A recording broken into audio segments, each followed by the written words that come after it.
Help support the show by joining the Patreon or becoming a YouTube member. Also, hit that like button and subscribe if you want more Browns-focused content.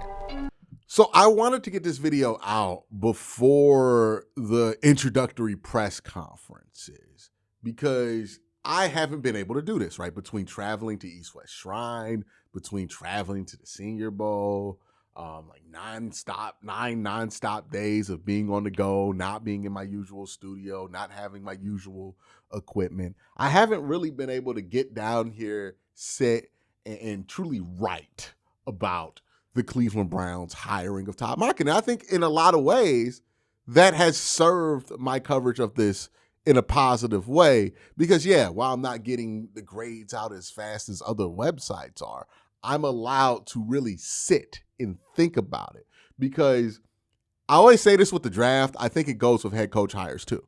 The most meaningless opinion you have of a draft or a head coach hire is your first one because it is based off of not that much information. Remember when Carson Schlesinger got drafted last year and a lot of people didn't know who that was and they thought that was a terrible pick? Fast forward to 12 months later, nobody thinks that even remotely, right? Because we got more information that informed us about Carson Schlesinger, right? There have been hires in the past. I'm pretty sure people were nervous about Sean McVay in Los Angeles, or was he in St. Louis still when he got hired? But I'm pretty sure the Rams were nervous. Rams fans were nervous about hiring this 30-year-old hot shot who talked real funny. And then 12 months later, they were pretty excited about Sean McVay. My thing and my point is this. It's real easy to have a quick reaction about a draft pick that you don't know much about or a head coach hire that you might know a little about, but not that much about. And that's why I've always said during head coach hires, offensive coordinator hires, defensive coordinator hires, don't get wrapped up in the names because the names are a trap. Because ultimately, these are names you don't really know anything about, right? Like we could get excited about Shieldhouse or Udinski or even Jim Schwartz or even who else was in there? Oh, obviously Todd Monken and Mike McDaniel. We get excited about these guys, but how much do you really know about especially some of the young coordinator guys, right? I think you are allowed to project a lot onto them because you don't know, but you don't really know anything about them. They could be the next big thing. They could be nothing. They could not get a job for like 10 years after having a hot run for a couple of years. You never really know there. So it's not worth crashing out over one name being picked over another. It should be about the process here. So that's what we're here to grade. We're here to grade the head coach hire. How do I feel about Todd Monken? How do I feel about his ability to affect the offense? How do I feel about his ability to affect the passing game, the run game? How do I feel about his ability to bring in new coaches? How do I feel about the process that brought in Todd Monken? And how do I feel about how stable of an opportunity this feels for Todd Monken? Because all of those things are going to matter when it comes to Todd Monken and his ability to be successful here in Cleveland. We'll get to that, but I want to go over some picks with my sponsor, Sleep. So it's Super Bowl week, and I think a fun thing to do with the Sleeper app would be to do at least 5 days of 5 different slips for picks on Sleeper. So every day you watch my channel, I'm going to be going over a different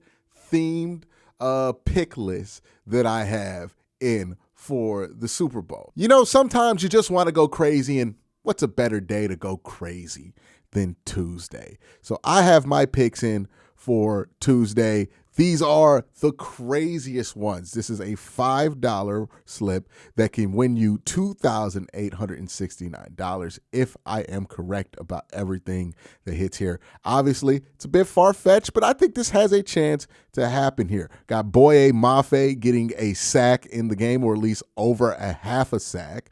I'm got Jackson Smith and Jigba scoring the first touchdown of the game. George Ilani getting over 40 rushing yards. And then Harold Landry also getting a sack. If I'm right on all of this, I might be able to take an extra vacation. We'll see what happens. But if you want to join in all the fun, make sure you join Sleeper, where you can get 100% a match on up to $100 when you use the promo code Worst Take. So make sure you join Worst Take and have that fun there. Join the Sleeper app. Prove to your friends you know ball. Peace. So there are a bunch of criteria that I'm going to go by and give an individual grade on, and then I'll circle back and give my big grade on the hire. The first one is the process. This is the thing I'm the most nervous about when it comes to Todd Monken being hired. Because on the surface, not that upset at the hire, right? Was it the most exciting hire that the Browns could have made? No. But was it a hire that ultimately made sense? If you look at the process of things, I think you can make that argument, right? My whole thing with firing Kevin Stefanski was clear. I've said this in multiple videos before Kevin even got fired, after Kevin got fired, and before Todd Monken got hired. If you think I'm lying on this, go check the receipts, right? They're there. I've always said, if you're going to fire Kevin, you got to be really clear about why you're doing it.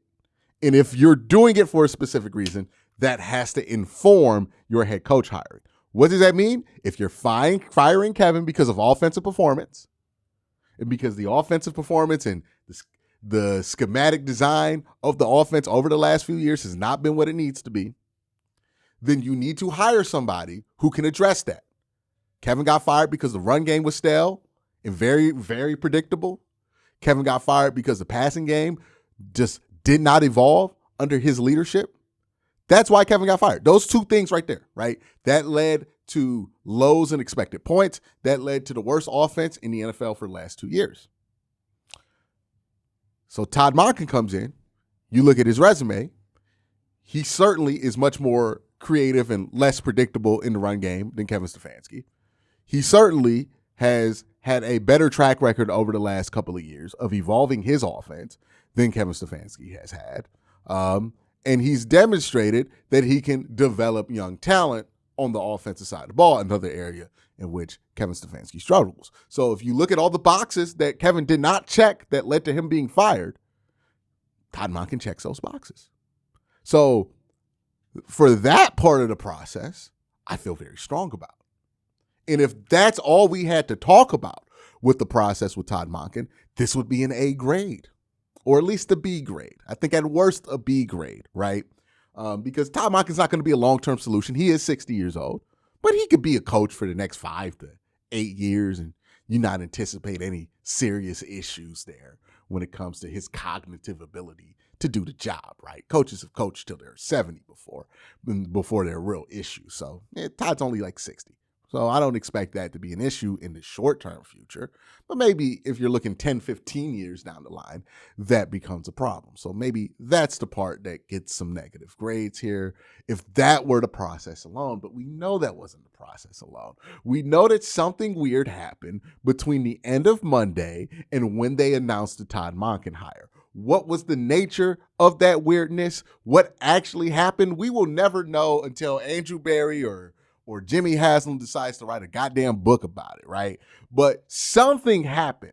You know, was it Jimmy holding up the team because he wants to keep Jim Schwartz by any means possible? And did that lead to the Browns compromising to get Todd Monken?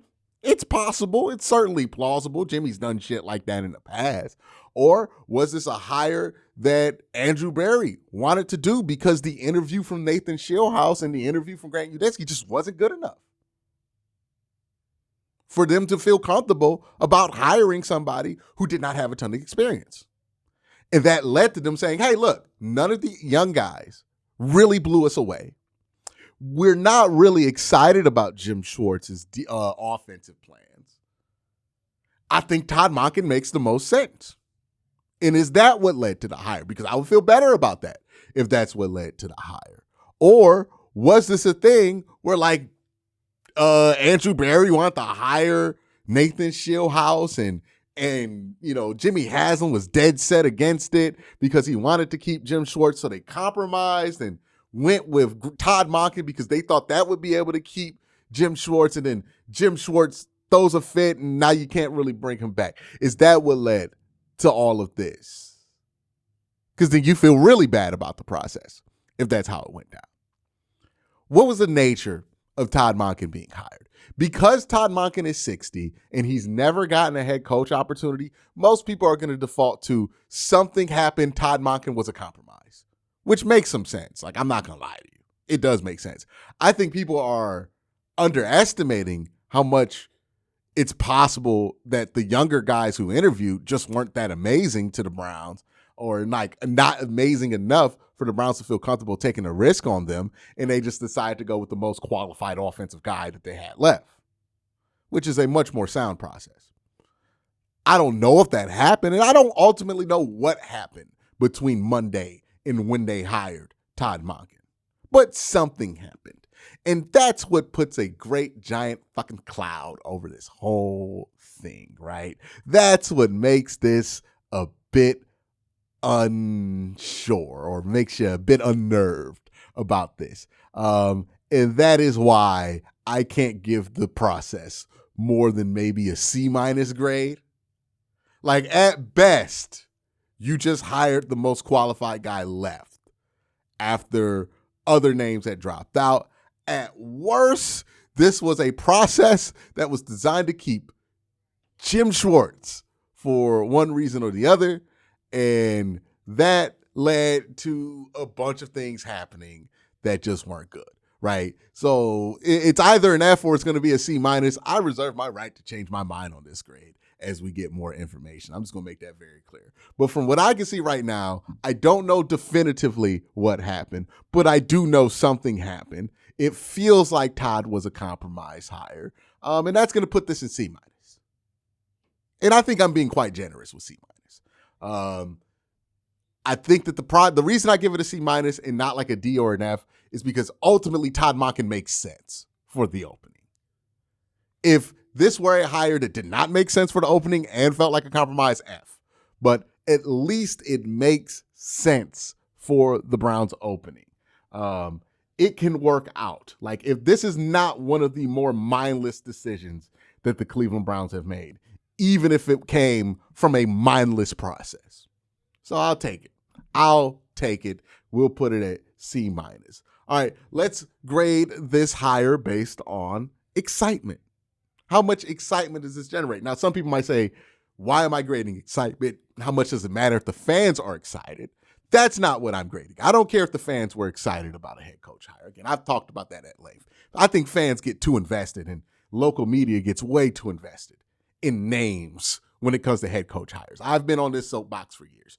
You go back, I was talking about this when Freddie Kitchens got fired, right? Like, our obsession with names is not good when it comes to our coverage of head coach hires. I need people to be clear on that. I need to be clear on that, my stance on it at least.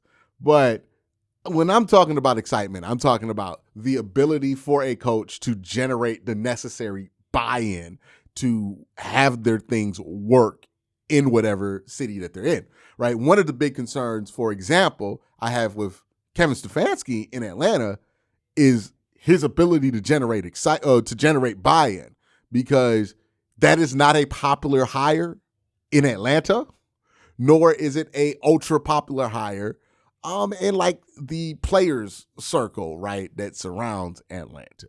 So that is going to be concerning for him because it might affect his ability to generate the necessary buy-in. And if we look at what Kevin really struggled with the last couple of years in Cleveland, it was generating that buy-in from the guys on the offensive staff, from the guys on the offensive roster, because it just looked like people didn't believe in what they were doing with Kevin Stefanski over the last couple of years, which became a big problem for him, right?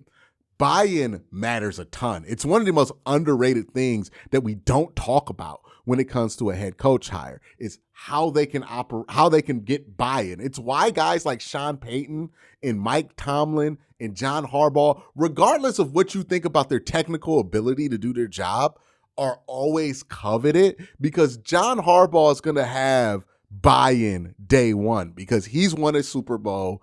You can listen to John Harbaugh. Nobody's going to tell you not to listen to John Harbaugh, right? Mike Tomlin, he's going to be worth a first-round pick in a year if he gets traded to an NFL team, because he's going to be able to generate buy-in day one because he's Mike Tomlin, and a generation of kids have been told to respect Mike Tomlin as the ultimate coach, the best coach in the league, not named Bill Belichick in that era, right? you're going to get buy-in with Mike Tomlin somewhere new. Another coach that fits this description is Sean Payton. What made Sean Payton successful in Denver is not just his ability as an offensive mind, but because of his legendary resume, he can generate a bunch of buy-in early on that creates success later on. If you're a coach and nobody's willing to listen to you, nobody's willing to truly believe in what you're telling them to do, you're not going to be successful no matter what it is. Mike McDaniels has some of the best ideas of any coach in football. He can't generate buy-in, so his teams were mediocre in Minnesota, in Miami, right? We look at this with Bill Belichick, where he doesn't really generate a ton of buy-in anymore at the NFL level or at the college level. So they're not that successful, despite the fact that Bill Belichick knows what he's talking about on the defensive side of the ball. If you can't generate buy-in, you have nothing. So the real question with Todd Monken is not if he makes the fans excited, but can Todd Monken generate buy-in from this offense? I think there's a couple of reasons to believe that he could. One, I think we have underestimated how little buy-in there's been with Kevin Stefanski and what that means about where certain position groups in the offense felt about Kevin. Offensive line guys loved Kevin, no doubt about it. Tight end guys loved Kevin. I think most of the running back room loved Kevin, right? Those guys, they're not going to have a problem getting buy-in with Todd Monken because Todd Monken, he's made it clear what he wants to do. He wants to run the ball a ton. He has success running the ball. Baltimore's had success running the ball. He's been a huge part of that, and he brought over a run game coordinator to be the offensive coordinator for this football team. So I think that was a targeted move by Todd Monken to generate buy-in from where he was going to struggle to get buy-in from, which is the guys who are the diehard Kevin guys, which is the offensive line, the tight end room, and the running backs room, because those are who benefited the most under Kevin Stefanski. Where Todd Monken is not going to have an issue generating buy-in is skill players, because those guys have been the least bought in Kevin's system over the last couple of years. I think that's pretty undeniable when you watch them play on film, right? There has not been consistent buy-in from those guys for whatever reason, right? Quarterback buy-in has been shaky at times. Wide receiver buy-in has been horribly inconsistent over the last couple of years. I think Todd Monken can generate that buy-in because he can look and say, hey, look what I did with Lamar Jackson. Lamar Jackson was a 3,000-yard passer before I got there. He turned into one of the best passers in the NFL without having to run the ball as much as he ran the ball in Baltimore previous to Todd Monken being there. So I think buy-in's not going to be a huge problem for him on the offensive side of the ball. It remains to be seen what that's going to look like on the defensive side of the ball, because we don't know if Jim Schwartz is going to come back, or maybe by the time this video releases, we do know what the situation is there. So there's a question mark when it comes to that. But I think the offense is just ready for something different. And I think that's going to make his ability to get buy-in a lot easier. And the fact that these offensive guys are familiar with Baltimore, and Baltimore has a good reputation in the league. So these guys are saying, hey, we're getting guys from Baltimore. Those offenses have been good. They've torn us up a couple of times.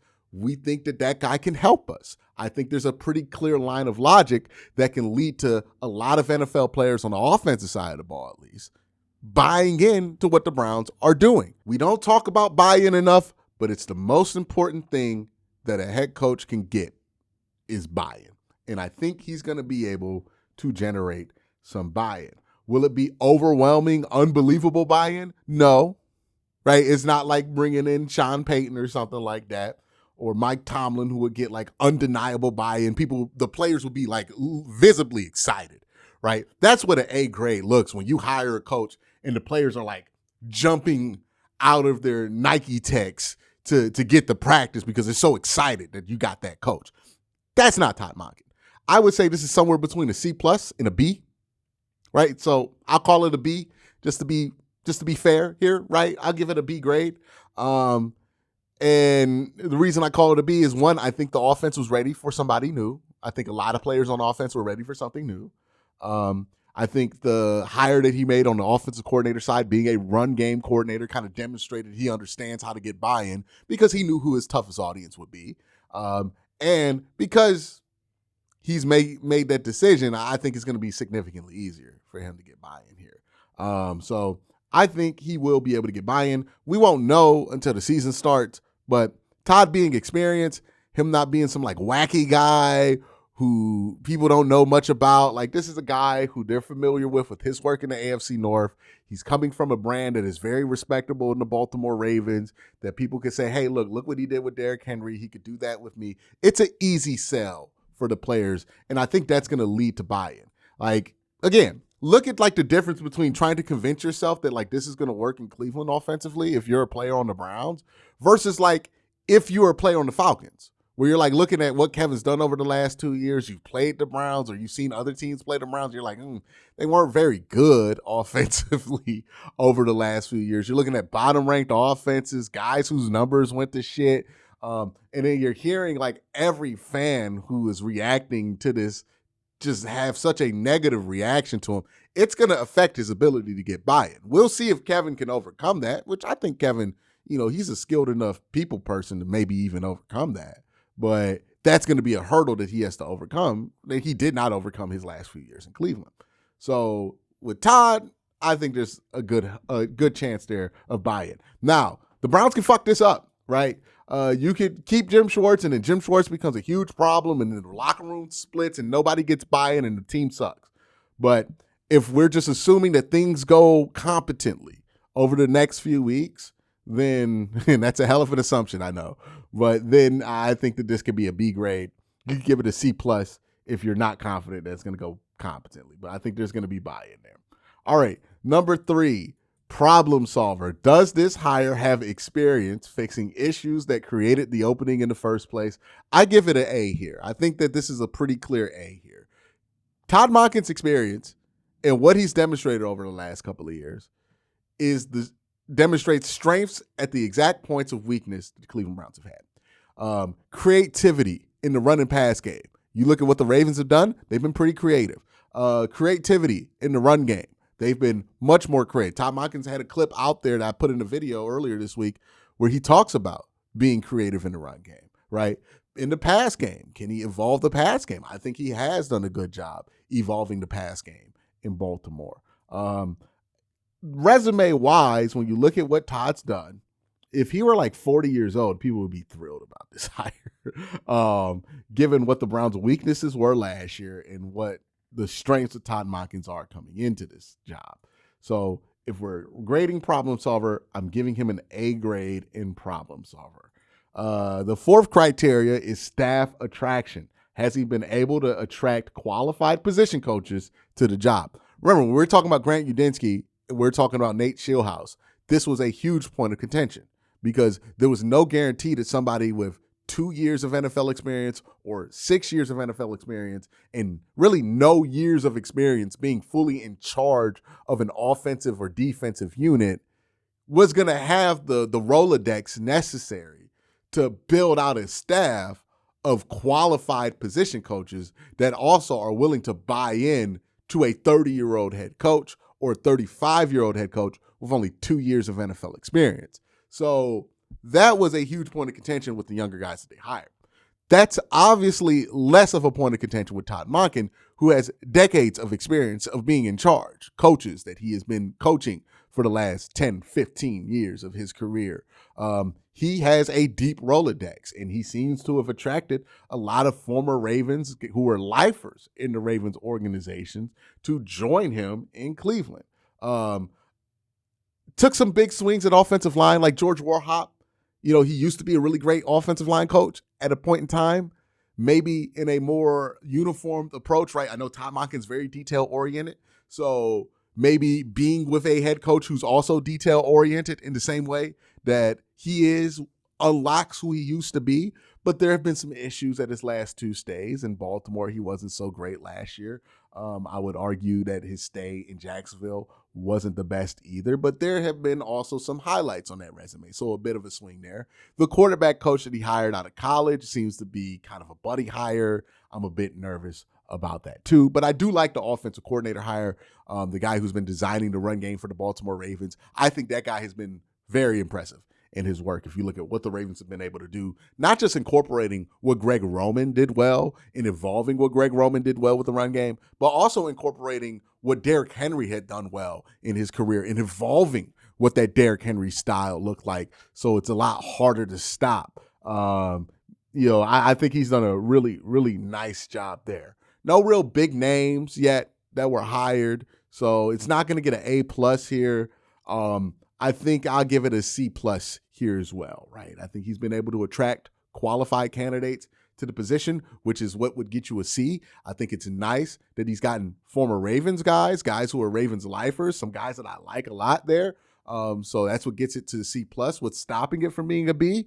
I would have liked a guy with a better recent history at offensive line coach, given how big of a problem offensive line is.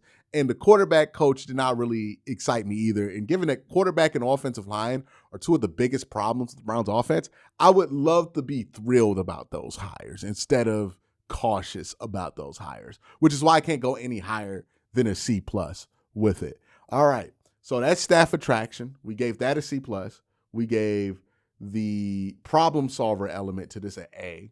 I think the process was a C+. No. The process was a C. I think I gave it C- almost. Excitement, I gave a C+. So we're rounding about probably a B here. If we're looking at security of this, is Jimmy behind this? He's been absent from a lot of the material that they've been putting out about Todd Monken. I haven't really seen Jimmy in any of those clips. Maybe he's just not available. I'm going to wait to see how I feel about Jimmy's, like how behind this Jimmy is, until I see something from the press conference, right? His introductory one, which should be happening Tuesday afternoon. But yeah, that's the one thing where I'm like, I don't know if Jimmy's 100% behind this. And if ownership isn't 100% behind this, we know where that can go in a year or two, right? So we'll see what happens there. But overall, I'll give the hire of Todd Monken, somewhere between a C+ and a B. It's not knocking my socks off. I'm not super duper like doing backflips over this. And it's not the most exciting hire in the world, but at all the critical elements of the hire, I do think are there, right, to be successful. He's able to attract qualified candidates. He's able to address the holes that the Browns had offensively last year to a sufficient degree, or at least you would hope his resume suggests that. And when it comes to ability to generate buy-in, I think he's going to be able to generate buy-in as well. The reasons I'm kind of nervous about this is the process didn't feel great in hiring him. The security of the job, I don't know, is there. When Jimmy Haslam doesn't really seem to be a part of anything that they're doing to promote Todd Monken at this point. Maybe that changes after his press conference, but maybe it doesn't. The outside, unfortunately, the outside the building thing, right? The Jim Schwartz thing looming as well as that, right? Like, what's Jim Schwartz going to do? Unfortunately, like if this were just, again, on paper hire, it would probably be a very strong one. But since this is not a hire on paper and there's other elements, those other elements are probably bringing this hire down to a C+. So I'll put it at C+ here. That's my thoughts. That's my grade. Let me know what you think in the comment section down below. You guys have a great day. Have an even better night. Peace.